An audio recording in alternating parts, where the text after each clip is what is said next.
Hi, everyone. Welcome to Monday Mentoring this week. We actually don't have any live sessions due to the US federal holiday, but we do still have co working this week, and which is always on Wednesdays at 2 p.m. Eastern.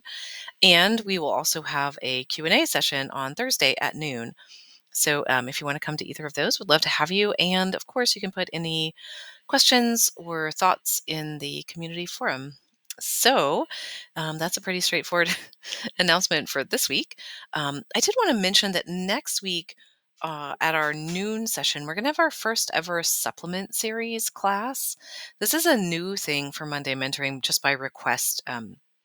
Every other month, we're just going to have one of our sessions is a mini supplement class. Basically, we're not going to do a deep dive into a supplement, but really talk about a specific question related to a supplement. So this week or this month, actually, not tomorrow or not, yeah, not tomorrow, but the next Monday, we'll be talking about methylated B vitamins. What's the deal with them? You need to be using them? Should you be recommending methylated Bs versus regular Bs? Are there any safety concerns? Who needs them? Who doesn't? That sort of thing. So it's an experiment. We're going to see how people like it. It's kind of like a deep dive in that there are going to be CEUs available, just one. But it's part of Monday Mentoring. You don't need to pay for it. It's just included. It's a little different. So I am going to be gathering feedback about whether you think that's a good use of Monday mentoring time, or if you would rather have one of our regular group facilitated sessions instead in place of that. So anyway, let me know, keep me posted, and hopefully we'll see you there and you'll enjoy it. All right, for our behind the scenes this week, I had a couple things to share with you. One of them, this is just on my mind because I just got an email recently. I should have pulled it up so I could read it to you, but I just wanted to share how I responded to an email I got, which is an email that probably in the beginning years of my practice I would have responded to differently. But somebody who I have had some interaction with in the past, but is not, like a regular client or anything like that. Just somebody who's kind of on my newsletter and sometimes writes back to me, that sort of thing. Wrote and said, I like your newsletter, et cetera, et cetera. And um, what could I give her? Well, no, actually, she said, this is a quick and easy question.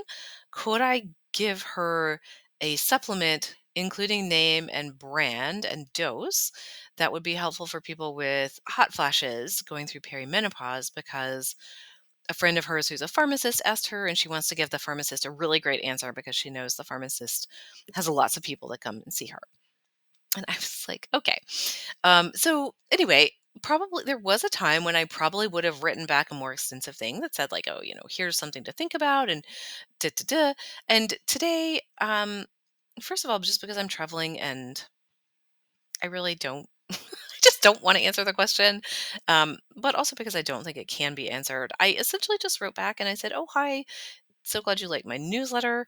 Um, Unfortunately, I don't have a single supplement to recommend because it really depends on the person, which is, both the lovely thing and the hard thing about being an herbalist. And, I wish it were so simple as to just be able to say that here's one thing I recommend for everybody with hot flashes because it would make my life a lot easier. But there isn't one. And then I didn't write anything else. I didn't write like apologies or you might want to look at this or whatever. I just wrote like, take care, have a great day, Camille. So anyway, that's something I've evolved to, but it's been it's been a while coming. So I thought I'd share that in case it was helpful for you. And the other little insiders information I wanted to share has to do with um, a retreat that I'm running. I don't know how many of you have ever run a retreat or have thought about it, but just in case it's helpful, some of you know my friend Bevan and Claire and I ran a retreat last year, which was the first one either one of us have done as as an organizer, which was great. And we realized just how expensive it is. Um, it's just, like the cost of having food and a place to meet and place for people to sleep. It's just really high. It made me feel a lot of compassion for people who are organizing conferences in person because, um, yeah, it's just hard. It's hard to organize. But anyway, we're running again the second time and just dealing with logistics behind the scenes and trying to figure out the best place to hold it and working with the food vendors and all these things. And yeah, it's really fun to run them, and the just like the cost that it takes per person, and also the unknowing of how many people are going to sign up, and what does that look like? How many people, do we have a certain number of people we need to meet the minimum, and that sort of thing. So it's been really interesting. It's very different from running an online course or even a clinical practice, just in terms of the logistics and what we have to think about and who.